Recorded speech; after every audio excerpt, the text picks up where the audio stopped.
question is that now, um, I think there are two elements that we all need to be very aware of. One is that for the first time, we are on in a lockdown mode. The economy, the global economy stopped because of COVID-19, right? So that one element that that will initiate change in how the way we do business. Then, of course, the next thing is the upcoming or not upcoming, really the recessionary pressure that you're going to get. The economy slows down, right? So, very important to note is when when we are faced with COVID-19, um, I think we have hit a new normal.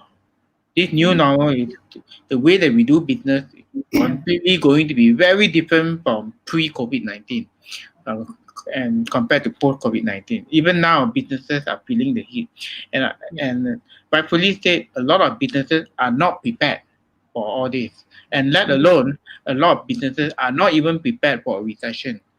Uh, Based on the survey that we conducted among our Malaysian, entrepreneurs, first of all, no one was prepared for COVID-19.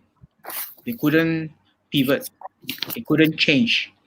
And second thing is, they think that after the MCO or the movement control order, everything will be business as usual. I think that is the wrong thing to think about. There will not be any business as usual, right? So they basically, right, in in this scenario that we say, there are two things that they will have to handle. One is post COVID-19, and one is the recession. And what they need to do now is to relook at. Uh, they need to create a new mindset. A lot of people are still not having the right mindset in thinking that, look, everything will change. As you know, in our lockdown mode, everyone from when many of us have never used like this kind of session, webinars and live talks to broadcast it out to any entrepreneurs or any businesses until now. And overnight you see a lot of this kind of sessions on Facebook and marketed here and there, in our WhatsApp chats and so on. You see, so a lot of people are coming in and changing the habit. So you know the psychology of habit, right? It takes 3 weeks for you to change a habit. And now we are moving and changing this habit, right? Yeah. So imagine we as business owners, we need to change that mindset. But our customers are also going to change that mindset. So they'll be more comfortable now talking live over video conferencing, things like that. Yep. Previously, I wasn't even comfortable in even doing my own video. But now I'm forced to change, Now is the right? new norm. Yeah, so everything is the new normal already, Yeah. and there's no more business as usual. So I want to tell entrepreneurs, hey, look, wake up. There is no BAU or business as usual. You have to really move on to a new mindset where people habit have changed. That's number one. Okay, of course, new regulations come in. We dictate social distancing and all the other things, right? We really need to reconfigure even our business design. I give you an example. You go walk into a supermarket today, right? Every supermarket is still the same configuration, very narrow, no alleyway. You really get to touch each other, no, when you because it's a very narrow thing. So now a supermarket need to reconfigure even their design and make it even more spacious for people to cross and maintain the social distancing. We are not even ready for that, businesses. So you have to start thinking about all that already, right? And then of course we need to redesign our business model. This business model is very important. Why? Because a lot of our businesses who are brick and mortar suddenly realize, hey, what am I going to do? We are all shut down, right? No business. Yeah. In fact, look like AirAsia. I think Tony just mentioned, 90% of their planes are all grounded. So if you are in the business of flying and your planes are all grounded and you have bills to pay, you won't be able to last long. You see? So same thing in normal, even a small business or entrepreneur or whatnot, you have salaries to pay, but you cannot run any business. So you need to change to a different kind of business model. And a Yeah. lot of our entrepreneurs are still trying to figure out how to change. Mm. So I've been telling them and say, look, if you have a product, then you have to go online. Now everything has to be online. So you can sell a product or you can sell a service or vice Right. versa. Right? Mm-hmm. So if you are a hair salon or business, obviously you cannot even do people's hair right now, but you can do something else. You can sell hair products. You know how to maintain your hair properly while you are in the lockdown mode.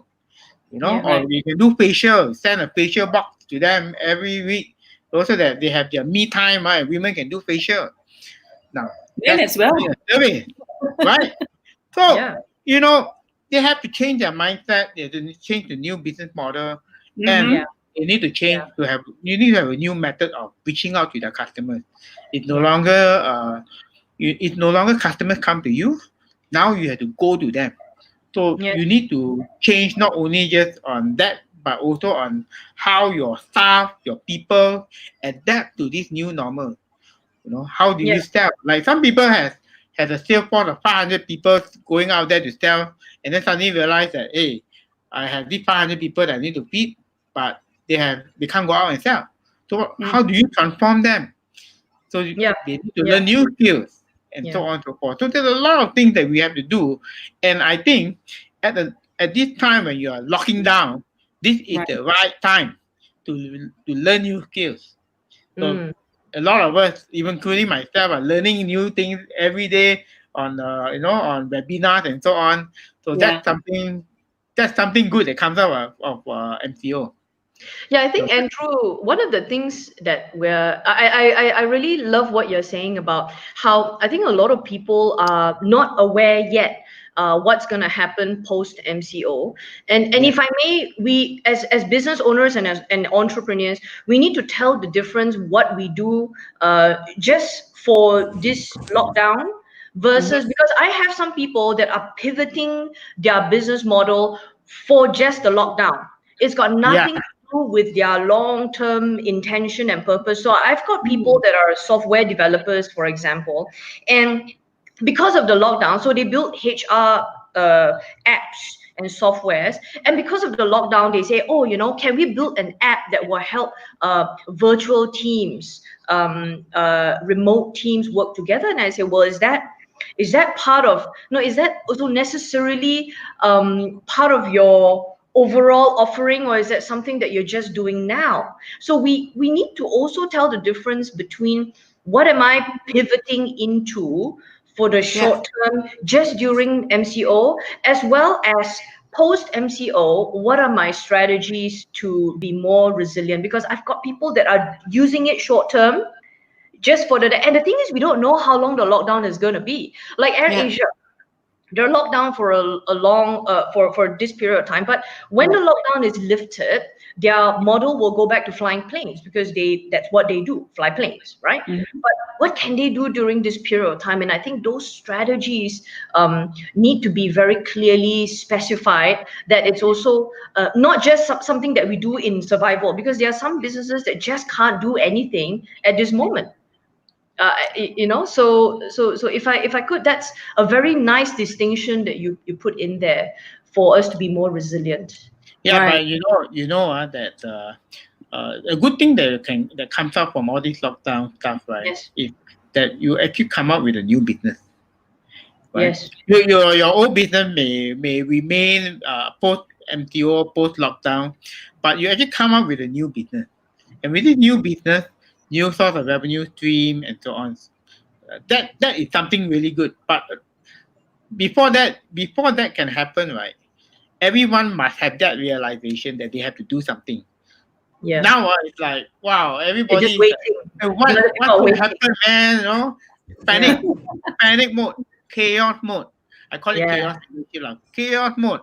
You Yeah. see, so Yeah. they have to take control of the leadership, because no one can tell them what to do.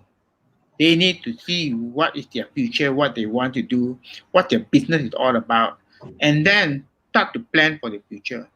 Mm. And in terms of tactical, what you need to do in terms of tactic, you only have a good 6 month time frame to see whether whatever new tactic that you are initiating is going to work or not, and then you improvise from there, right? And then after 6 months, if it works, then you're already on a new revenue stream. So Wow. this is basically what it is all about, lah. It part and parcel of business. It's a question of adaptability. So I wrote in my book, right? I talk about trying to sustain, trying to be adaptable, and when you can do that, right, then your business will evolve. Then you have a successful business that has gone through a recession, like what you're going through right now. Well, thank you, everyone. Yeah, thank you, Andrew, for your 3 points, and Felicia for just telling us all the different areas that we have to pivot. Yeah, and we're gonna get, we just started talking about business and the revenue strategy part that has to pivot. Yeah. And Andrew has given us, just put down. You gotta have a new mindset. There's no business as usual. We are already reinventing a new business. Yes. As we are already reinventing our own business. So we have to redesign the business model. And the model, we have to go to the customer. You can't wait for the customer to come to you, because like now they can't come to you. You got to get yourself out there. Yeah. So those of you who are thinking, gosh, I haven't reinvented, I don't know where to go. Well, all these people that you're seeing right here has the answer. So no, we don't have all the answers. yeah. Oh, and guys, we're getting quite a fair few questions coming in. So do we want to address some of these awesome stuff? I think great stuff, gang. All right. Let me take a look. Have a look. Yeah, we have a question that's related to our question, which is what should small businesses do to survive post-COVID? And it's a relation to big business. Big business, small business. This person says big business seem to have more reserves and financing. Small businesses will struggle more. What's your advice? What have you seen so far? Big and small. Does you think the small businesses are struggling more? I take this answer first. Okay. This question first. The way I look at it is small businesses are more resilient than big businesses. Yeah. Big businesses, right? They have a lot of costs, and you'll find it very hard to pivot. So even if you have not a lot of money, right? Your money is sunk into the costs. The sunk cost that you need to maintain, for example, people and so on, right? Or your infrastructure plus all this stuff. So it's all sunk in there. And because no businesses is working right now. See, so if and big businesses will find it very hard to pivot to new revenue stream because of hierarchy, because of all the red tape and bureaucracy that every big businesses will face. So I always look to the fact that small businesses more resilient, low cost, okay, and they are able to move faster into a new revenue stream. The challenge for small businesses is that yes, they may not have that the preparedness to do that right now, but I believe entrepreneurs are very resilient and they will be able to change. But we like people like us, entrepreneur developers, we have to provide them with the right tools, the right help, the right know-how, the right linkages to help them to change to a new revenue stream. And once all these things are in place, they will be able to move even much faster. Always remember one thing: whatever you do, even your small business, always focus on sales. Sales doesn't mean that you just take sales from your own product. You can take sales from every other product, right? As long as it falls within your offering, just do that. Because at the end of the day, right, to survive through this recession, you just need to stay afloat. That's all you need to do. Sustain it, Yes. right? Yep. Control your costs, sustain it. Bring in the sales as much as you can. If you make a profit, good. But you can just sustain the operation, because bad time won't last, but good people, companies do.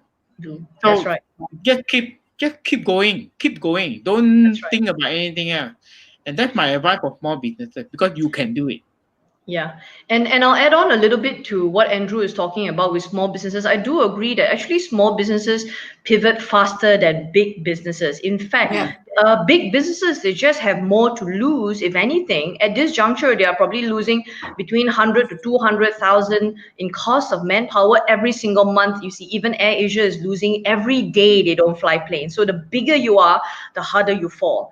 However, for small businesses, when you say you have smaller reserves and you will struggle, we're talking about resources. So small businesses, if you want to survive, it's also about being leaner.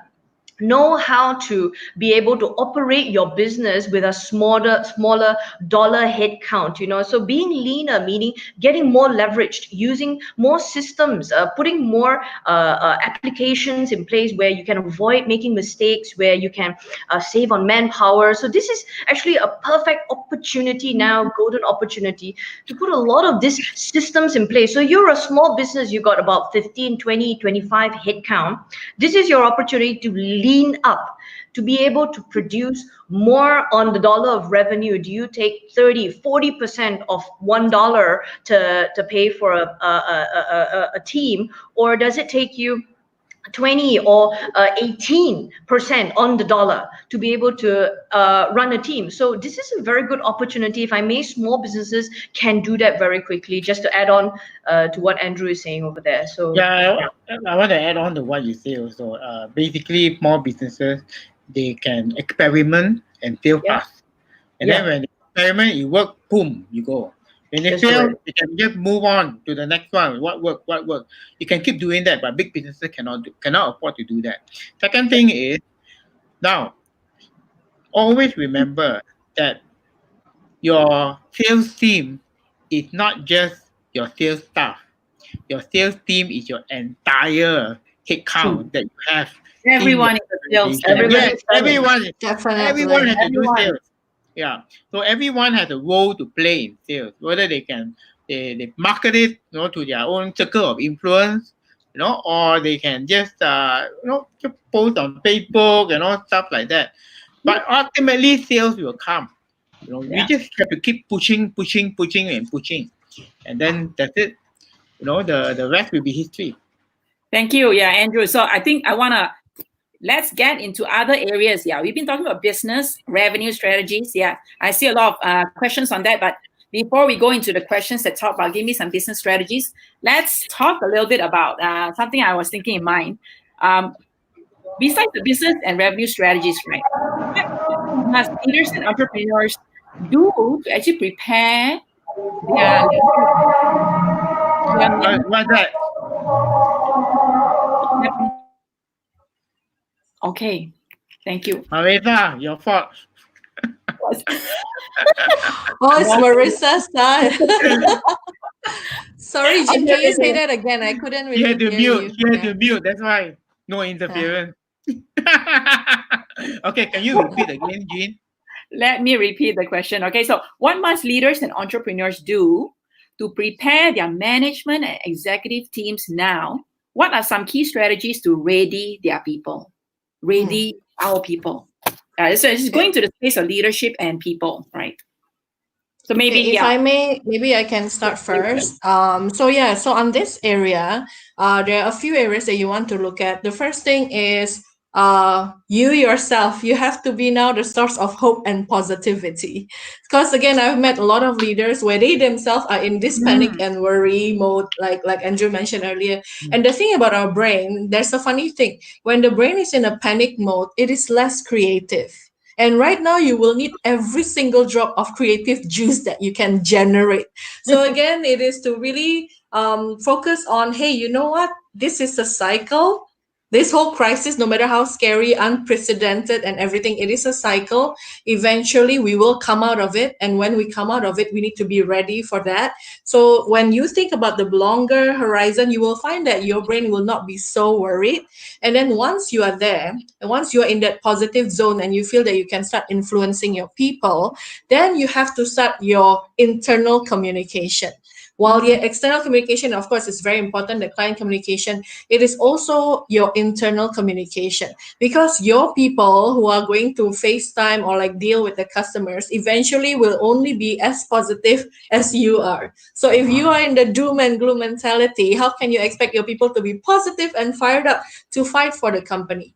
So there is one. If let's say you used to meet your team only once a month or once in a blue moon, hey, now more than ever you have to be able to talk to them. Now also is a good time for the leaders to start looking at areas where you can reassure. Now it's also a good time. There is an opportunity to mentor a little bit more. Find out what are your people worried about, what are your people concerned about.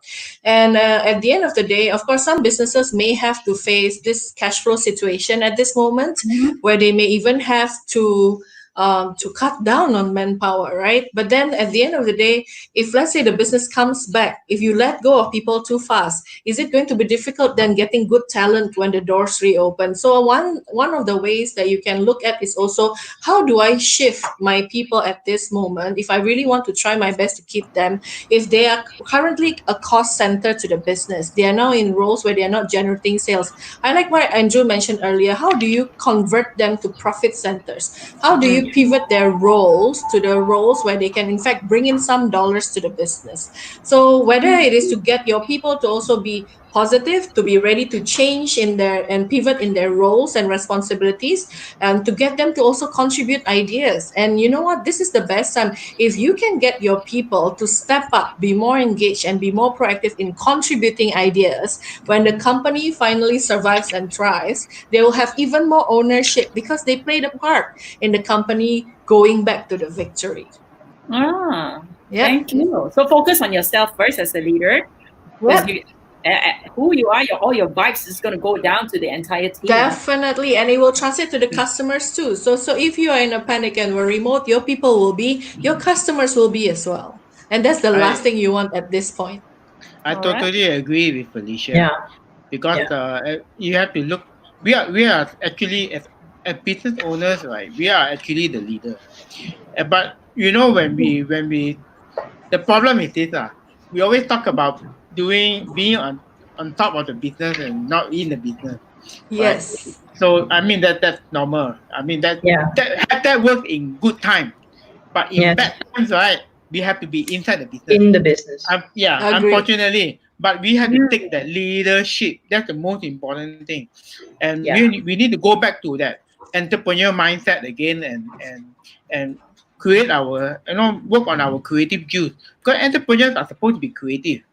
Otherwise, you will never be entrepreneurs, because the definition of entrepreneurship is that creatively harness resources to come up with business opportunity. So the question is, how to by as a business owner, right? It kind of like we forgot our roots, but now it's a good time to get back to it and see. Okay, how do I look at the business environment today? What I've been doing and what's the future, and how am I going to get my staff motivated to do that? So it has to come from you, and the main reason is very simple. All your staff has never been through a recession before. But you as a business owner, maybe you have not been, but you are resourceful enough to find a business coach. You need a business coach. And when you don't have a business coach, that's where you also get lost. So you if you have been through a recession, you know basically that okay, I just need to find a way to survive. I need to pivot my model, I need to do this, I need to do that, and now I need to galvanize my staff to move because I'm the general now. Previously, my managers are the general, but now the manager don't even know what to do to tell you, hey, how do we move forward, right? So you have to be the commander in chief now. Move forward, lead all your general, your sergeant, your lieutenant, your captains, and so on, right? The army, and they move as one. But how do you get alignment? Alignment is very important. So like what Felicia said, you have meet your staff, your people once a month or maybe once in a blue moon. It doesn't work anymore. You may have to do it every day, the daily huddle, Every day, do right? a huddle. That's right. Until you get alignment, and when just like the army, when all the army they know what they need to do already, everyone's aligned, they know their mission, and then you shout out the mission, everybody go. That's what it should happen right now, right? To go through this chaos, this period of uncertainty. I mean, you are the only one you have to take the lead. That's right. Okay. And I'll just Maresa.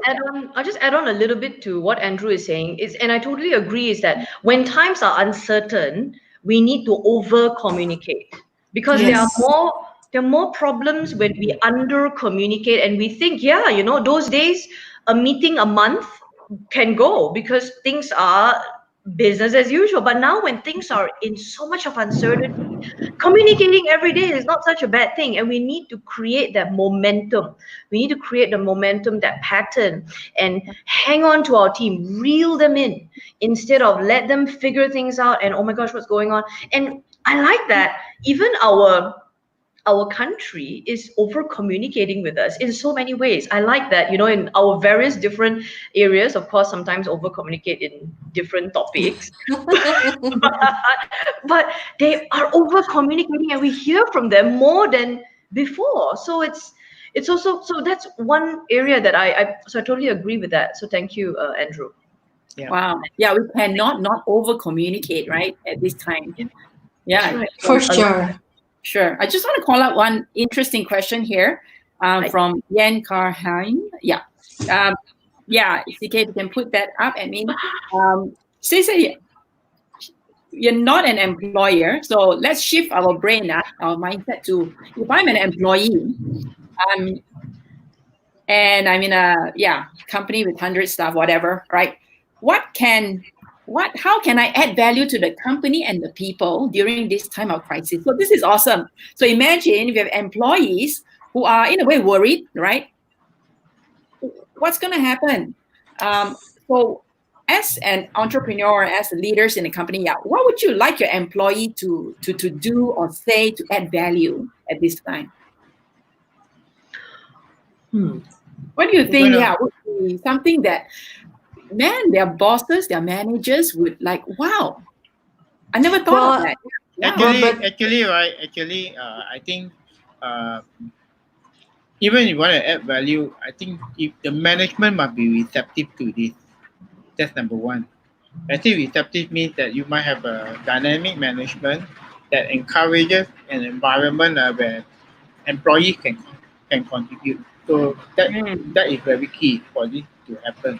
Number two is, I think because now we are in the new normal, adaptability and means that you need to improve your capability.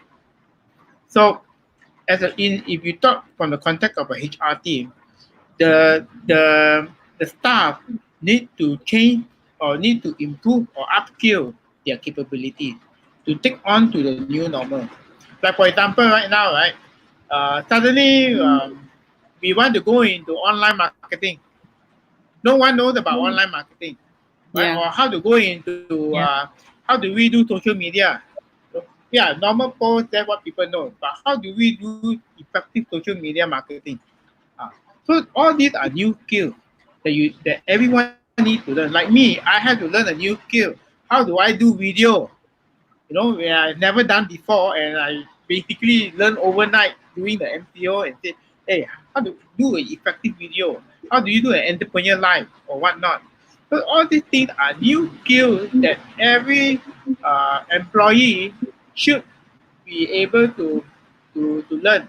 And you can learn all these things right now because a lot of content over the past three weeks, right? Or past 1 month or 1.5 months, all the content are available online. So, this is the right time to learn and upgrade, and then you can add a lot of value to your business. Yeah, that's a very good point. Thank you so much, Andrew. And just adding a little bit more on that, because I think skills and abilities, Jeanne Carheim, very, very good question. Aside from skills and abilities, if you want to add value as well as a HR, it's also helping your company to bridge the culture. You see, and the culture, the values, the relationships between the employees, between the managers and the employees, and the upper management to managers. See, these are all relationships that sometimes it gets taken for granted because we're all online. So if you can find a way where you're also on top of the skills and abilities, where you're building some digital skills and abilities, the culture, the values, the purpose, how to bring its employees to really truly understand each other better, the relationships, the bonds between each other, that can also be a very, very good, because post COVID-19, we will need each other more than ever to understand each other's strengths, to understand each other's challenges, more than ever, to know how to work with each other. So for me, I think that's another facet of adding value from a HR perspective. Thank you. Yeah, maybe I'll just add a little bit. HR, in fact, plays a very key role right now when, a lot of people need the reassurance. I think you have to work backwards. What do I mean by that? You really should get to understand where the leadership is heading in this time, and where are they pivoting. And a lot of the time, for the HR to come in, like Maresa said, as the middle person, so the first thing is you need to know where the whole boat is heading, like where the bosses want to go. From there, then what are the changes needed, whether it is in terms of skills, whether it is in terms of mindset, whether it is in terms of communication, or like maybe sometimes it is even something to do with the bonding within the team. So where is the missing link that will help the company get to the objective that the management wants to set up? And then from there, then you design what needs to change, then you will get the resources. So I think at this point where, everyone is in this mode, it is very important to be a little bit more deliberate in the things that you do. Because instead of just going to random learning or upskilling, we want to be very targeted. If you want to upskill some of your team members, is it aligned with the goals from the top? Wow, thank you so much. So we have heard a lot about what we can, as leaders, do. What can we do as HR or even the leaders to ready our people, our team, right? So we talked about pivoting roles. I think the first thing is pivoting roles. Right, put people in profit-making roles. So they can learn a new skill. We can see how well they do customer service, sales, all of that. And have more frequent meetings with each other. Nobody has the answer, whether you're the leader, the boss, the manager, or you're the employee. If you come together, put our heads together, don't panic, right? And like you said, don't panic. Then only you have your creativity juice going. Yes, right? Definitely. Yeah. Everybody feels locked down and panicking. I imagine. Yeah, that's not the way we want to be. Yeah, exactly. Encourage each other. Let's have our daily huddle and just talk it out. Just talk it out. Yeah. Now I want to just take us to the next question. Yeah, talking about where it doesn't matter how long the MCO is. We don't know. And we don't know when the pandemic is going to end. Right. But what we know is that we need to think about how we can be more resilient after all of this. Right. So after being locked in for now 35 days or so, we know where we are stuck already. Most of us, we know that. We know what we need to do. But maybe can you shed some light with us on what can we do to be more resilient overall in different ways, right? Yeah, and I have some questions on the side that I'm seeing. Many people are saying, can you give us some specific examples on how businesses have changed? Like if I'm a hair salon, what can I actually seriously change so that I'm more resilient? I mean, can we add in, as you're answering questions, some specific examples that you know of? There are some businesses finds it very difficult to pivot now. Yeah. So as you ask how to be more resilient for the long run, what are some things that some businesses that are already doing and is already working? All right. Okay. Who wants to go first? Who would you like go first? Andrew. Maresa, you go first. Andrew thinking. Okay. Thank you very much. Okay. I think that's a very, very awesome question. If I may, how to be more resilient, and whether you're looking at, whatever industry that you're in, whether you're a B2B, B2C, how to be more resilient. And I come back to this awesome quote. I'm not sure who said it, but it's important that we plan for the worst case scenario. That means we plan for the worst so that we Hope can for the hope best. for the best. That's right. That's right. I don't know who said that. Thank you, Felicia. But for me, I think a Say lot that of again, Maresa. Can you say that again? to plan for the worst so that we can hope for the best. Now, I put the word so because I think a lot of us want to hope for the best, right? I mean, all of us here want to hope for, but it can't be blind hope. It can't be like, oh yeah, it's gonna work out. All right, I'm fine. But I think at the back of our minds as entrepreneurs, as business owners, as leaders, we gotta have that worst case scenario. We've gotta have had it. If I'm gonna run on empty, what's my most? You know, is it 3 months? Is it 6 months? You know, how long can I take of this? All right, and if I get post COVID-19, we open up the doors, and then okay, so what's my lowest, that I can go? And if I may, if that's the lowest, what other products or services can I tap into? And then you can start hoping for the best when you first had your bottom case scenario. And I think that's what I appreciate from engineers. Engineers, when they build buildings, they always come up with all the things that could go wrong. And I think that's something as entrepreneurs, this is what we need to learn now, because entrepreneurs were so positive. We always, yeah, we can do it. We can always go all out. And I love that spirit about us.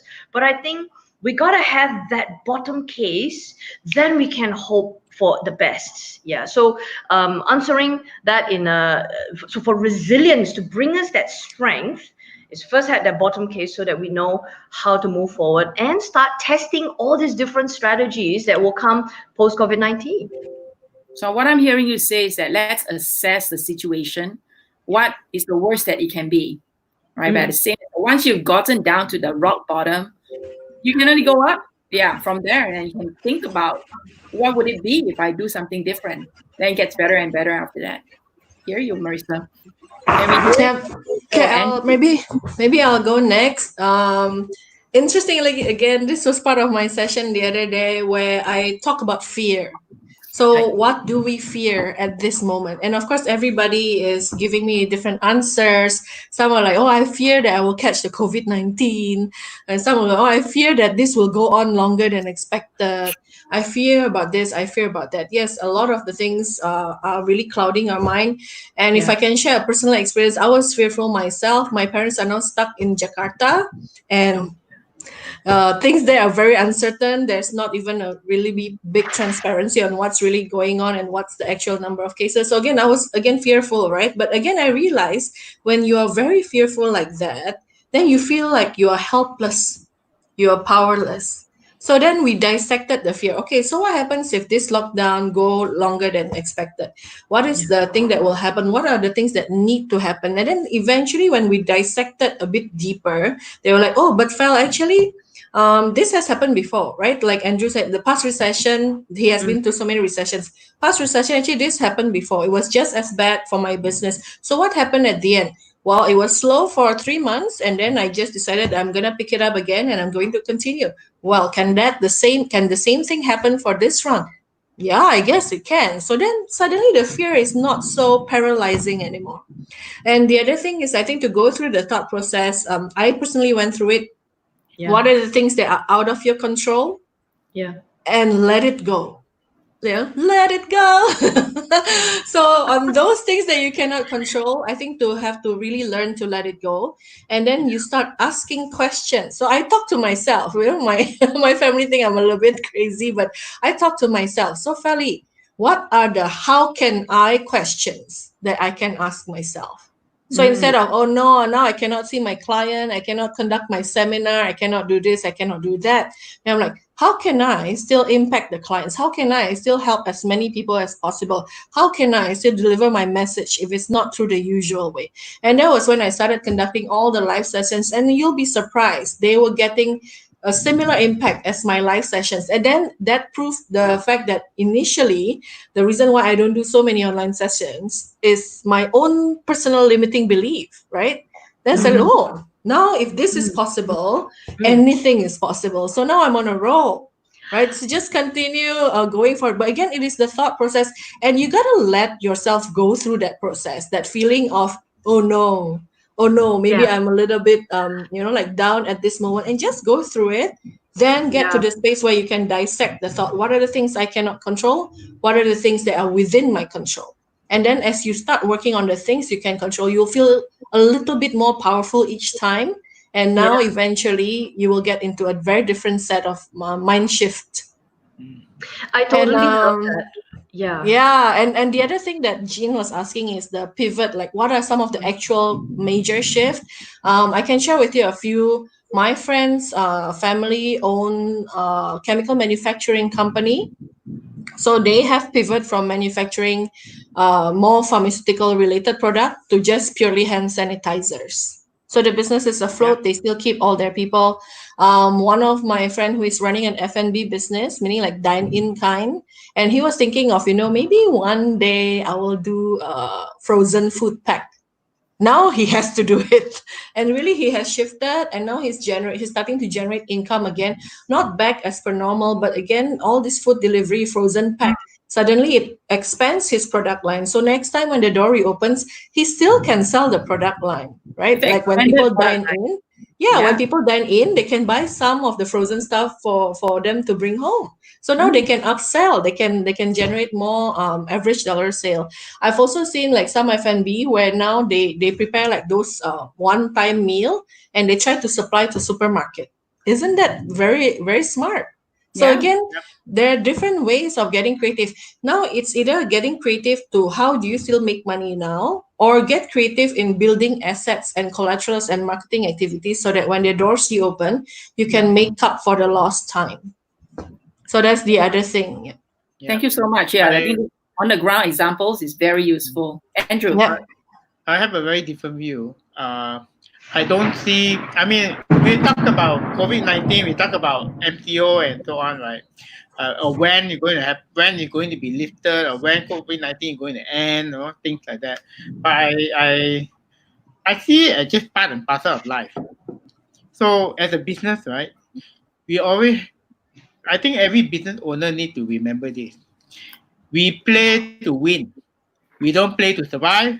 We don't play to break even. We play to win.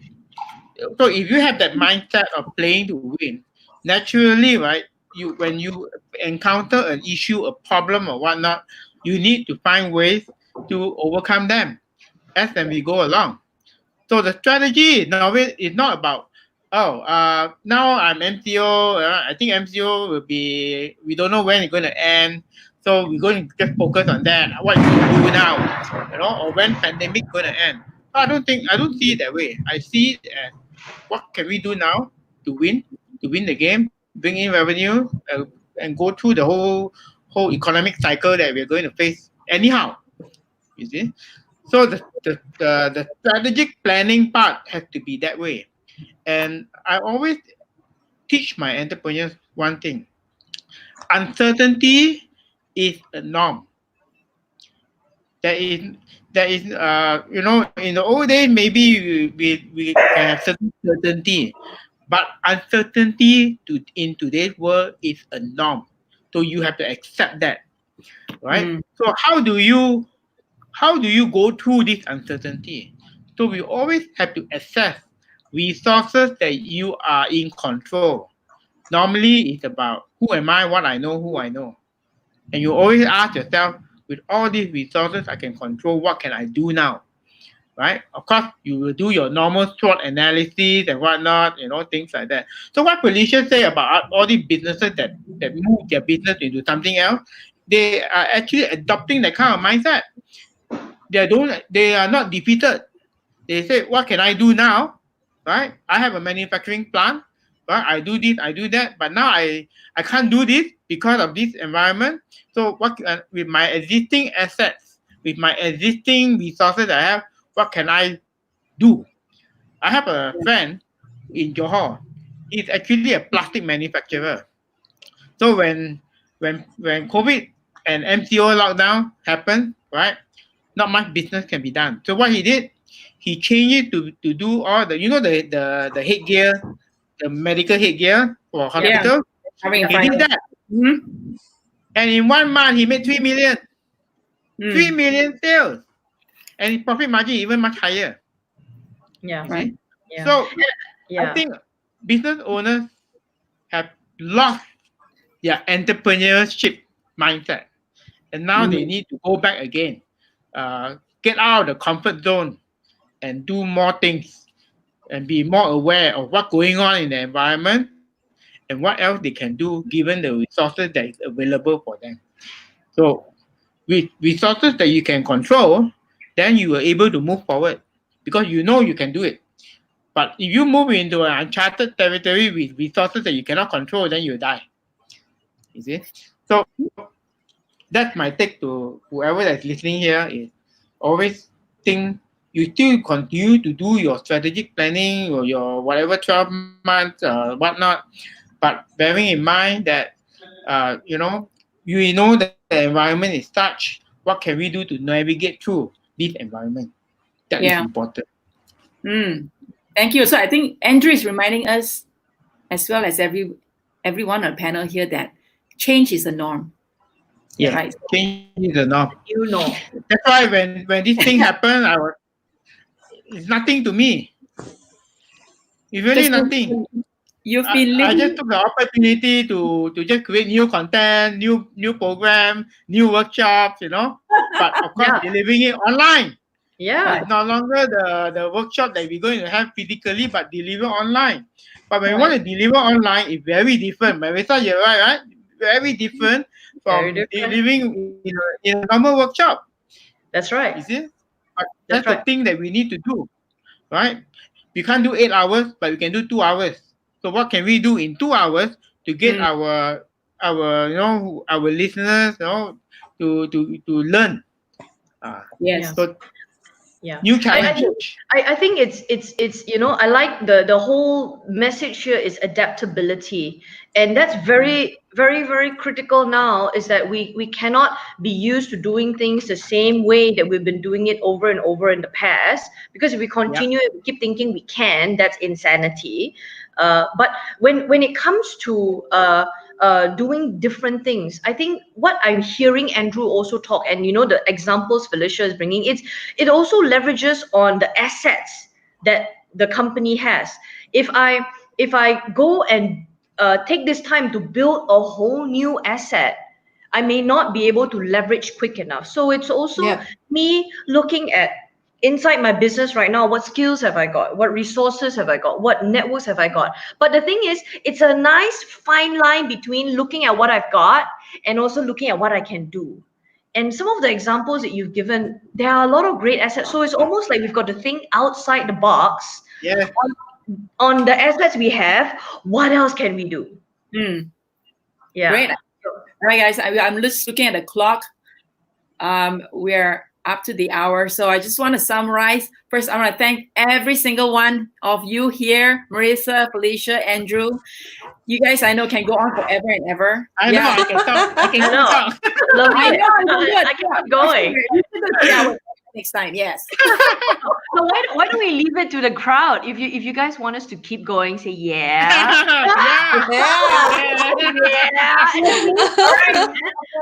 Because some of this is really good stuff.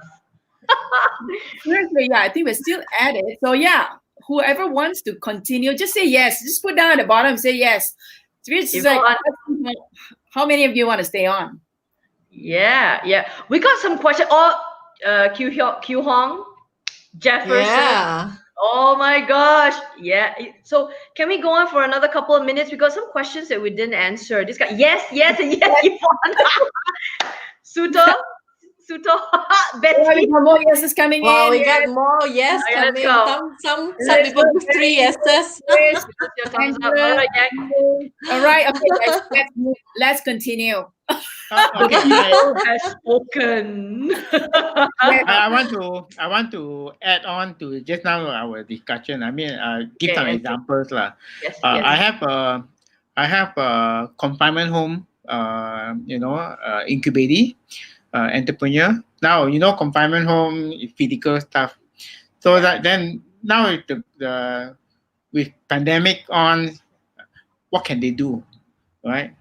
So one of the ways that we're thinking about is, instead of just having our customer in our center, why don't we go to them now? So we do delivery lah, right? It's a Yep. service man. Do delivery. Bring it to We them. send our nurse to go and check on them. We send our masseuse to go and massage them. So these are things that you need to think about. Have to think outside of it. You know, one of my entrepreneur, tomorrow they will be on the live show, right? They were a part-time app company. That means they take in part-time jobs, things like that. It's an app part-time recruitment company. Now they move on to grocery delivery, and they're doing it very well. Now, because their client, actually their client are the one that request for part-timers, because they have this app.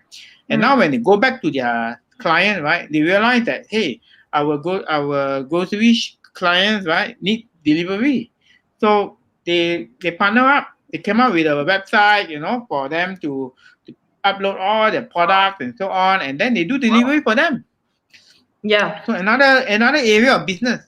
Yeah, let me jump into more ideas. Go ahead. You know what people are doing, these F&B retailers now, is because they've got all this stock. They've got stock that they don't know what to do, so they're actually sending the food to the customer's house to make themselves. So you see, like those bubble tea, they actually send the bubble tea to the house, and then there's a video, click here and then go and make yourself, and similarly, a client of ours actually is in wedding florist. It's also, if you're in wedding, you do wedding flowers, events are cancelled out for 6 months, so they're going, hey, how do we stay alive? So one of the pivots that they've also taken is they say, okay, let us teach you how to do flower classes. And they say, yo, let me teach you how to make flowers. Okay, but hang on now. There's a big problem. All the flowers are dead because the farms, nobody's maintaining the farms. So all the flowers are gone. So they're, alamak, how? You know what they came up with? Plastic flowers. We send the plastic flowers. And then we send you. So, okay, so you can make the thing at home. And then you just watch our video online. And I'm just going, oh my gosh, mind blowing. How pivoting is happening here. That's the same thing for those who do facial. So you got facial centers, right? So now people can't go to facial. They're all locked down at home. So what they do is they turn their beautician to teach facial classes online. And then all their clients, they will purchase a box, and then this box is delivered to them. But delivery is still okay, deliver to them and then teach them. That's the me time for mothers or what, right? Apart from cooking at home, cleaning the house or whatnot. So these are all the things that creatively these people are actually doing to find new sources of income. How about cutting hair? I think everybody, I think it's the number one concern now. My only worry is, I cannot show myself anymore on video because my hair is overgrown. So Jeanne, I've been watching. You have to learn how to cut hair.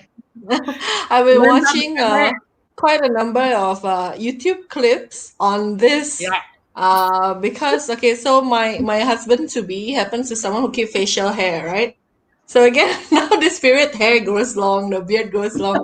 Then I've been Googling, what are some of the online instructions? So he can't go to the barber. So do you know, right now there are people teaching people how to shave properly. And they get so many views on their YouTube channels that it makes them money. So now they can become like a product endorser for the beard trimmer, for the beard cream.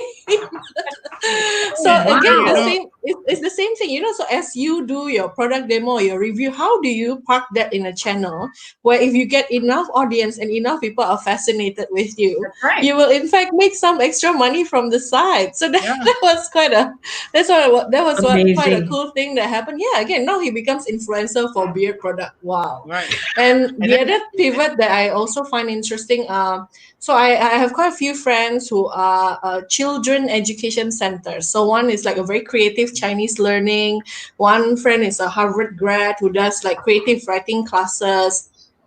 guess what? They pivot online, and you'll be amazed how the kids are staring at the screen and trying to follow the. And the other thing is, this also solves something, which is the parents who really need time for themselves, who cannot tahan the children hogging them the whole day. Suddenly, Correct. oh, you mean I can pay this amount and I can get my children occupied and they learn at the same time for half an hour at a time? Sure. So I think the thing about the thing about this pivot is also what are people facing right now in the market, now. and how what kind of needs arise from that. All these parents that need the kids to be occupied, all the people that suddenly want to learn different things. One of my clients, digital marketing company, now she's doing digital marketing courses. And you'll be surprised the interest level on her first webinar is like 100 people. So again, right now, what are the opportunities in the market? What are people craving right now that will help them live easier or live a bit better in the future? So it sounds like many people are becoming teachers, right? Educating about their product, educating about their service. But what if they are not the teacher type? They shy, don't want to look at Shy, camera.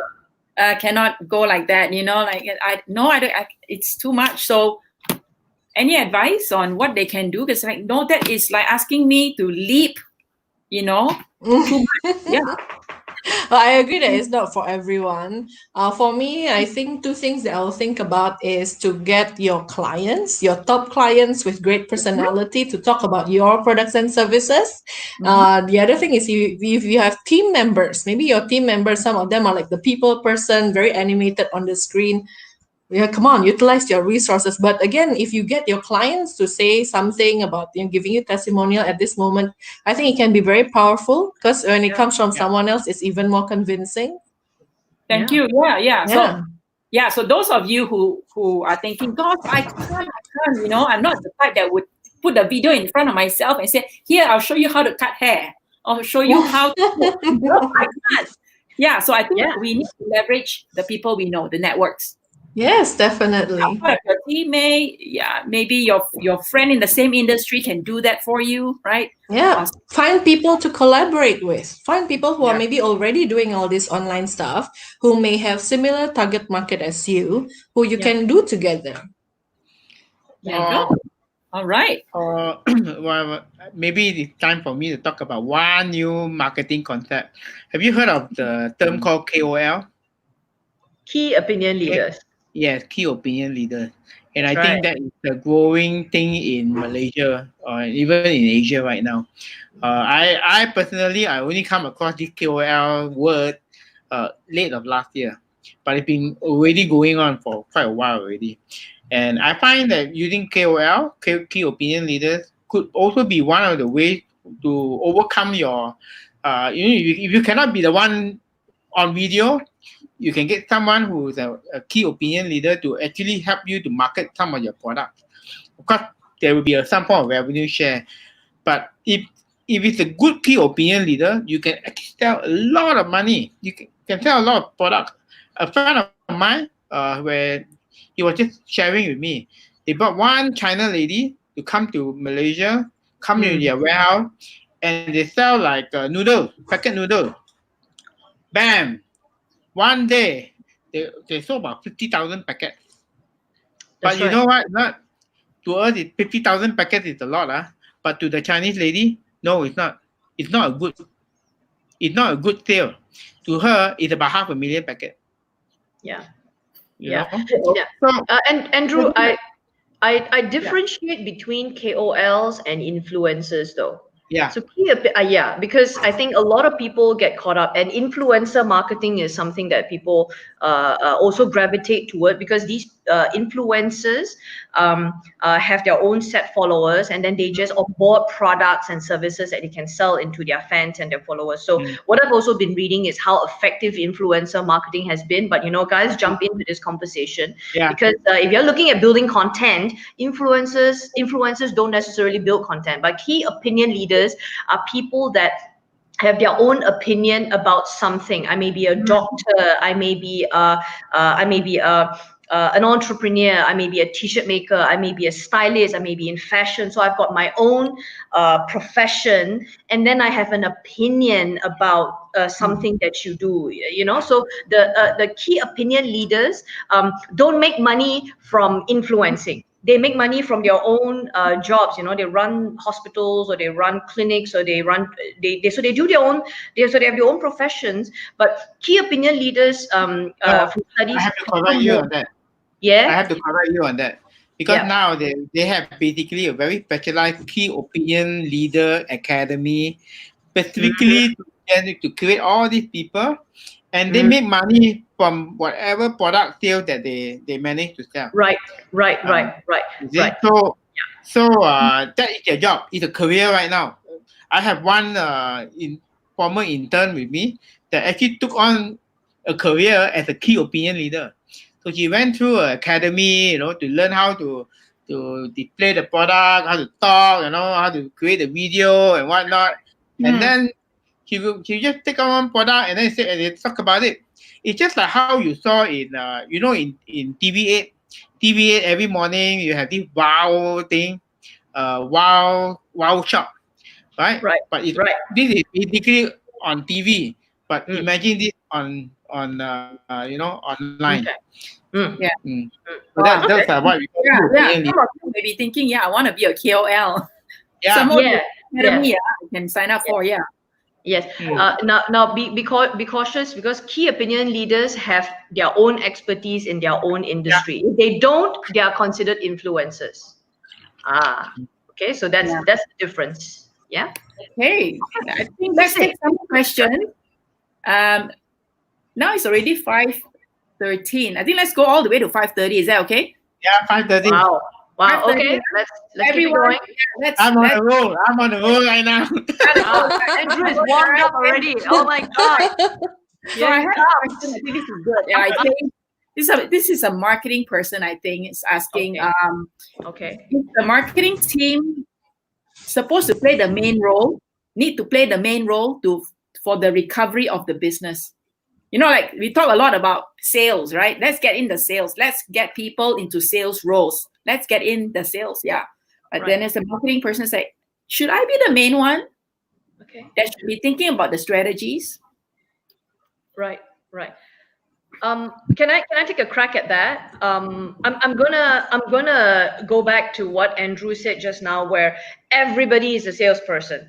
Everybody is a marketing person. It's not just your job to sell and my job to do the finance, my job to do it. So everybody sells.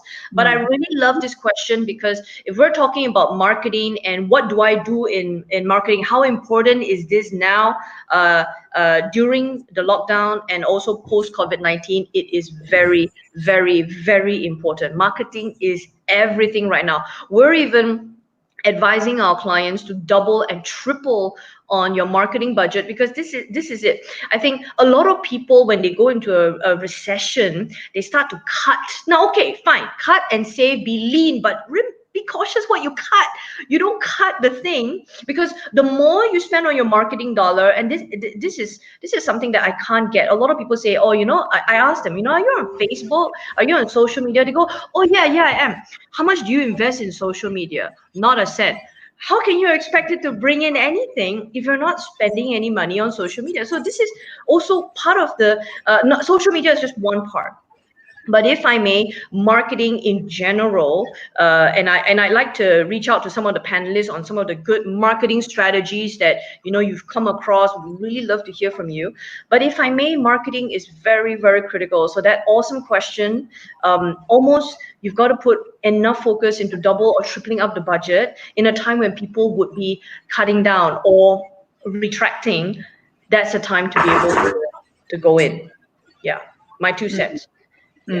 I definitely second Maresa that now all the more when there are a lot of players holding back on their resources, now is a good time to be more visible. The other thing is also about being creative again. I find that there are a few different kinds of marketing messages that appeal to the crowd at this moment. One is the compassionate angle. Like, we know you are in pain. We are here for you. We are here to help you. That is one. Another one is with positive, uplifting message. And I saw one that's really good the other day. I think it was a Budweiser advertisement. And they didn't show beer the whole time. They were just showing shots, different photos of the healthcare workers, people on the front line, and people who are giving hope, people who are playing saxophone from their balcony, people who are singing so that their neighbors get some entertainment. And then he was saying that the Budweiser ended with a tagline like, "Here's for one who are angels and who are warriors facing the front line." Oh, so again, the whole hope and uplifting, and they're selling beer. They didn't show beer the whole advertisement, but I suddenly feel positive about this brand. Yeah. And I'm a warrior. the other angle I would say is the funny angle, like things that will entertain people seem to also work, and whatever that cause that warm fuzzy feeling. Just to give an example, again, at the other day on my workshop, again, I was trying to crack my brain and help some of them to come up with some angles. So I go back to that F&B. They're like one of the oldest Nyonya restaurant in Singapore, right? So normally they will say, we are the oldest, we have very long history, things like that. So the current time, like nobody really cares about your company history and things like that. So we tweak. Now what is happening in the market? People are stuck at home. They can't go and eat your lovely food in the restaurants, right? And now one of the opportunities is that they can deliver hot food. So we created together. We changed the messaging to taste of your mom's cooking delivered to your doorstep, piping hot. Oh my gosh. So now suddenly I suddenly can it's different. It's different. Yeah. So suddenly people, yes. And then when I forwarded that to some of my friends, yes, well, I want to order this today. So it's things like that. How do you then become very creative in that marketing message to either go the compassionate angle, we know you are in pain, we are here to help you, bring message of hope and positivity, or make it fun, right? So yeah, all this, I hope it helps for some of the businesses who are here. But again, these are just some angles that you can consider. But I do agree that marketing right now plays a very key role, and if I were a business owner, I definitely should be spending more time and effort and resources on marketing.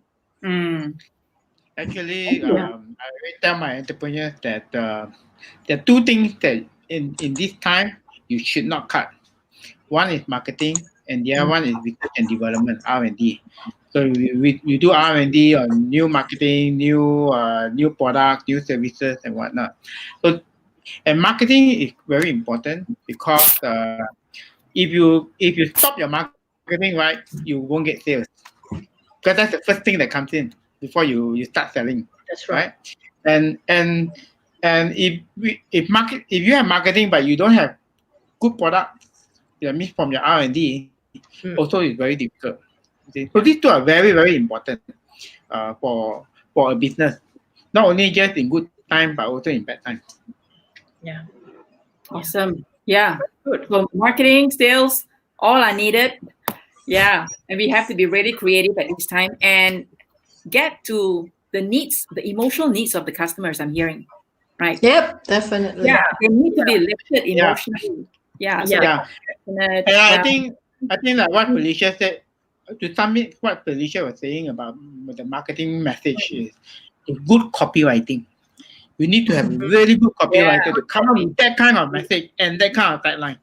And I'll add to that is that it is connected to the situation that we are in now. It has to be based on what people are facing. Yeah. Because it's consuming everything of us. And what I cannot stand are ads that I see that looks like, okay, are you ready to build your brand? Are you ready to get out there? And they don't mention a single thing about the conditions that we're in right now. So it's like they just copy and paste the ad that they use MCO, and then they launch it now. So it doesn't show the compassion about, we understand where you're at. Are you missing home cook? Are you missing your mom's cooking? Are you missing? You're speaking the minds of consumers now, and if you can do that, that's a very good ad. Having said that, I think I better say this now before I forget. The whatever situation we are facing right now, right, it creates new needs. Yeah, that's the key word I want to use. New needs. And if businesses are not adaptable to new consumer needs, then it's very hard for them to pivot. So, and the very interesting part about our world today is new needs are always created, whether in good time or in bad time.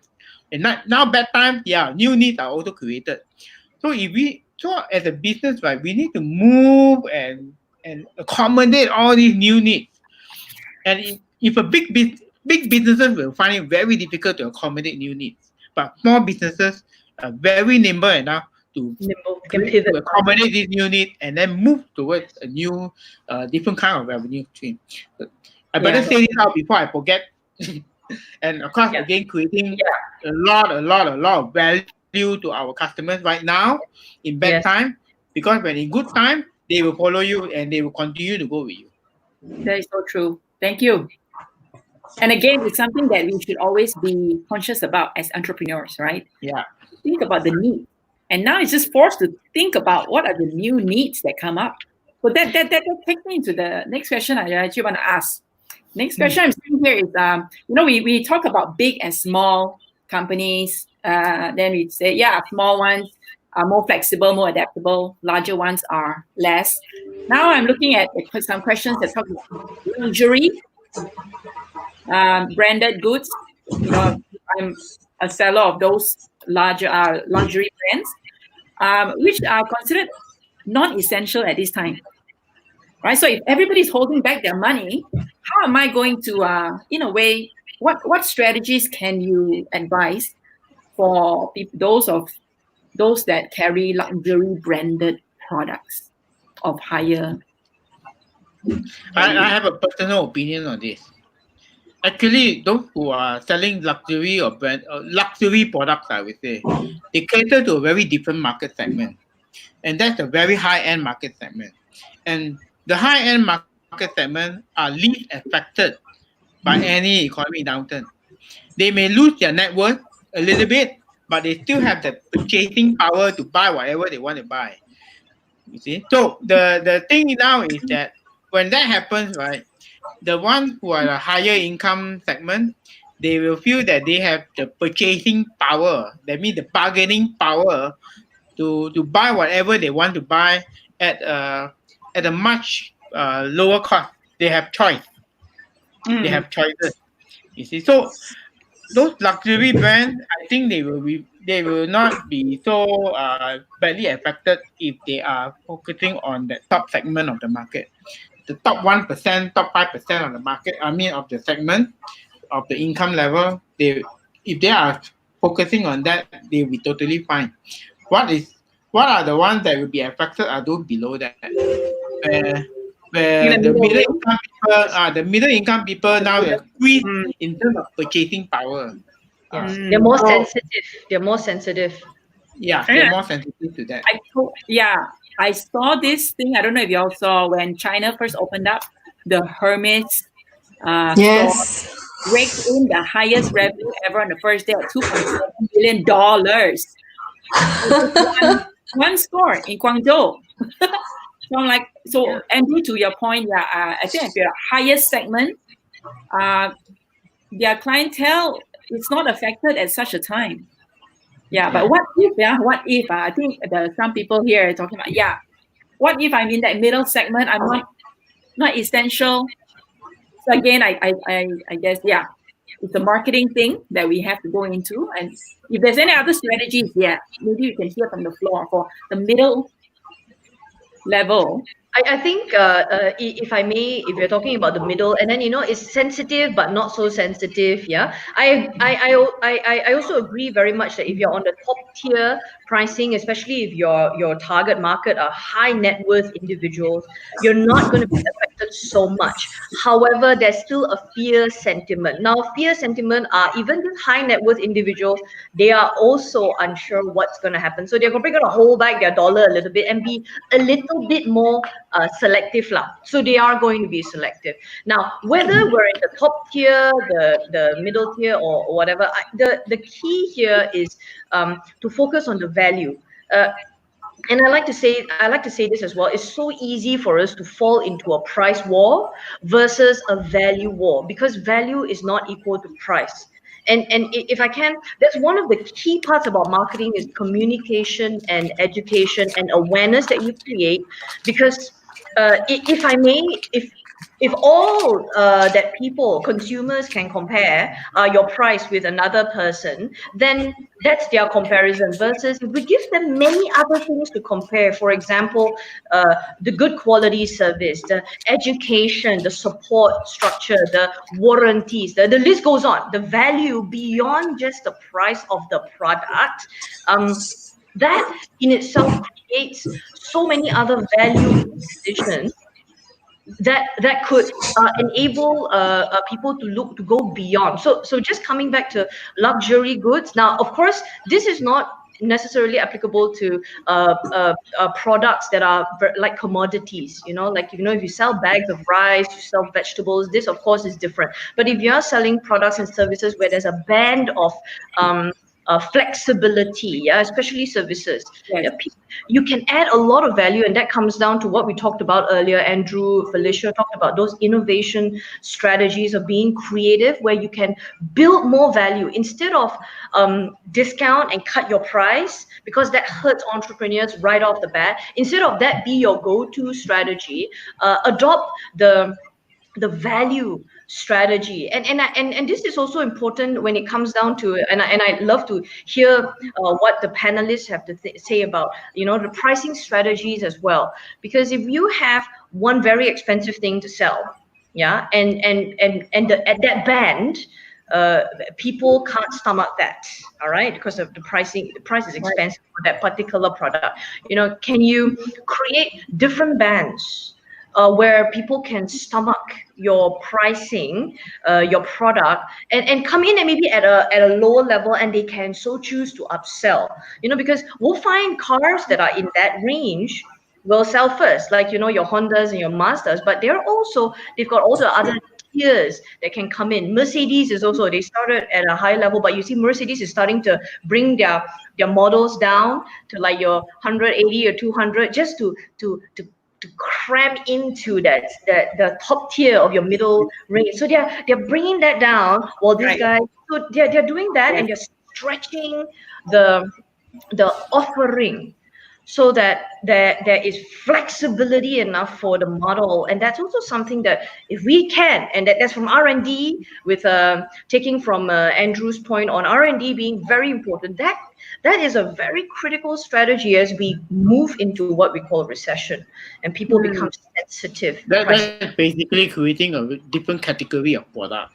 Correct. That is a very good strategy. I mean, a lot of big brands are also coming down to that, but creating a different category, so as not to say, so the same form of differentiation as well. I think you all know Hendo, right? Hendo, sales ninja guy. Yep. So I did an interview with him yesterday on Entrepreneurs Live. So this Hendo is always premium top brand. When he do training, sales training and whatnot. For me to get him to talk to entrepreneurs was very difficult, because to him, not much money. But this MCO gave him a new opportunity, where he actually came down from his price down, but do everything online. So I asked him one same question: will it affect his brand? He told me no, because whatever that he's giving at the premium level will remain premium. But when he came down here, where he do everything online, online coaching and whatnot, he told me this, he actually created a new segment, new market altogether. We had never touched before. He never touched entrepreneurs at all. He only touched big corporate companies. But now he managed to come down, and it took him many years for him to come down to this stage. So you can imagine how how you do pivoting, how you not dilute your brand, and yet at the same time giving a lot of value to your customers. All right, everyone, we are again up to the hour again, but I just wanted to summarize for all of us, right? Yeah, we're having such a good conversation, right? Yeah. I hope it's adding value. if you're gonna extend anymore, because I don't think we'll extend now. We'll No, just I do can't one already. more. I need to cook. I need to cook. I have to cook. I need to eat. I need to eat. I want to make sure that all the questions here are being answered in general, at least, or specifically. I do see some. I just want to call out specifically Suto Siang. Yeah, I've noticed your questions, and he's talking about a very niche service, which is repairing watches. Repairing watches. How am I going to do that? Right? I think People want us to keep going. I think we just have to remember new products and services. Certain services that you have may be a little bit very niche. If it's not possible to do that service right now, we may have to sell something else. I think Andrew talked about that from early on, right? Yes. Yeah, some of us, even a recruitment agency is not doing grocery, right? So all of us, if you can teach. If you can go digital, go digital. Do what you can. But remember, I remember Andrew saying, we are here to make sure we stay afloat. We're not going to make profits like we used to 3 months ago, 6 months ago. As long as you stay afloat, and if Hanzo Ng, the sales ninja guy, can come down from high end to mid end, all of us can. Right? So I think we have to be realistic and practical in our situation now to adopt whatever strategy works and get a new product, get a new service to do. Yeah. All right. So, So I want to say a final thank you to Maresa, to Felicia, and to Andrew. Thank you, Jeanne. Thank you, everyone. Thank you, everyone, for all your questions. Don't go yet, because something major is coming up. So are we going to put up something to show? Yeah, I think the team has got a quick blurb that they want to share about our upcoming event. Those of you who really enjoyed today's session, from Andrew, Felicia, Jeanne, myself, say did you enjoy it? I think everybody wants us to keep going, but we must go and masak already. Time to cook. Yeah, masak. Hungry. We can come back again. If you really want us back, we'll come back. But otherwise, just put at the bottom, I want you back. Sorry, I need to eat first. Okay, go for it. But Jeanne, do you have something you want to share? Awesome. So we wanted to bring to you something that we just cooked, I think 2 days ago. If you like what you saw today, we're going to bring together a live session across Asia. So we have rounded up 10 different speakers who are into, this is going to be like the Asia's largest leadership on live series event, right? So if you like what you're hearing today in terms of leadership, resilience, how do I make myself and my team strong? We're going to do this 2 major days. So I want you to block down your dates right now. May 8 and 9. Okay, let me repeat that. May 8 and 9, from 9 a.m. to 9 p.m. the entire day, right? Block out your entire day to hear from 10 speakers across Asia. And we're going to talk about leadership and everything that has to do with leadership. There's just too many topics, to mention right now. So just block your dates. Stay tuned. We should be getting this information out hopefully tomorrow on the Spark Group's Facebook. So tune back into the Facebook. And if you're interested to attend the 2 days, I want you to write below at the chat, I want. And the team is going to come back to you with more information, right? So just put down, I want, right? So thank you, everyone. It has been an awesome hour and a half. And again, thanks to Andrew, who's super hungry right now, and Felicia. And everyone, thank you for your time. We will be back again, with more exciting topics in the future. So see all of you again. Have a great day and a great week. Okay, bye-bye. Thank you, everyone. Go out there and do your business. Thanks, Jeanne. Thanks, Felicia. Thanks, Andrew. Thank you, everyone. Thank you.